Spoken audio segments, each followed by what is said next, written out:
Are you a Jordan fan, a Michael Jordan fan? Yeah, okay. and I'm quite old. So how old are you, Neal? Well, I'm so old, I once saw Michael Jordan mistaken for Orlando Woolridge. That's a true story. It was 1985. Yes. I got Michael Jordan's autograph, and a little white girl goes, "Are you Orlando Woolridge?" And his face fell like, "No, I'm Michael Jordan." And I feel like it probably never happened again. Like I saw the last time someone mistook Michael Jordan for somebody else. You know what also might not happen again is hopefully this show has a long history. Another mention of Orlando Woolridge. I mean, you're the first, and it could. So you witnessed this in person, huh? I literally saw it with my own eyes. Where was this? This is at the Chicago Stadium. My brother was an usher at the Chicago Stadium. My brother Tommy. And he was an usher at Wrigley Field in the press box. So I used to deal with Harry Carey. Oh my God! Yeah, give me a good insane. one. What do you mean you used to deal with him? All I can think is just Will Ferrell going "Wear the sombrero." That's his Harry Carey. I don't have any good stories about him, but but yeah, I got to see. I used to go to Bulls games before Michael Jordan. I was very young, but that had to be a desolate experience. Yeah, it was they were picketers. It was a bleak time. there was a player named Quentin Daly. He had some charges. You don't need to look it up. I'm sure you remember. I remember that name sounds familiar to me. Sure, yeah. So I saw it early. I was an original Bulls fan. Dave Corzine. Yeah, I think I had him in Stratomatic. You remember that old dice game with the cards? Dave Corzine. I used to have him. I'm old. I'm not that old. I'm not Stratomatic old.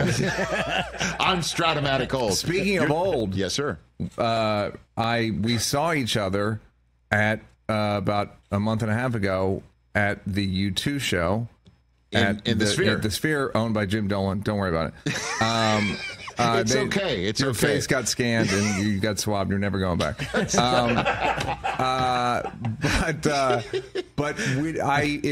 saw you backstage at a U2 show, which 30 years ago would have been the coolest thing on earth. And now it's a bit a reserved, sort of cool, a lot of nice white wines and chilled. By the way, I was very pleased with the wine selection backwards. So you were that by the way, Susie, my wife and I went there. We will never forget that experice. I mean, the Eds just strolling in. Yeah, I thought you knew them. So I was like, oh, good for him. Yeah. Isn't that well, why did you take your shirt off? If you didn't know him. Great question. Why would a guy take his shirt off and backstage and have the Edge sign it? Your right breast, you'll never forget it. Never wash it off. I know. But I didn't realize. Their bassist Adam was back there, and he was just as nice as possibly could be, and he's just looking at us right in the eye. And my wife and I are like, "Don't you have just chit-chatting? We'd never I don't know these people." Also, it was their 38th show. They're phoning it in at this point. We were just like, don't you have to go out there and give some sort of psychedelic performance? Been in U2 for a while. That was and you were there with I was there with my friend Jimmy Carr, who also has a Netflix special that just dropped today called Natural Born Killer. Yeah. He's incredibly funny. He is that. He's very, very funny. He's very wrong. He's a naughty boy. He's a naughty. A lot of the things he says are very inappropriate. But that's the point of comedy. So I saw you there, and it was great. And it was. I didn't really. You know how you kind of think you're. And then I looked around. I was like, oh, U2 is the Beach Boys. For you know what I mean? Us? Yeah, for us. It's like when you'd hear people go to Beach Boys concerts 30 years ago, you'd be like, Beach Boys. Right. That's what U2 is now. Well, they're incredible. Yeah. And I paid for tickets and went to the show. Yeah. But I got a sense of aging. Okay. There. Just looking around at the crowd. The crowd. It was like a lot of it was like a Viagra commercial. Well, you should have been at the Springsteen concert the other night. How old was that crowd?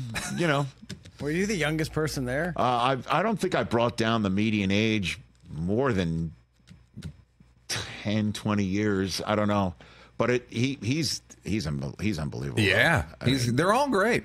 They're all. I mean, again, fame in the '80s is a very durable fame.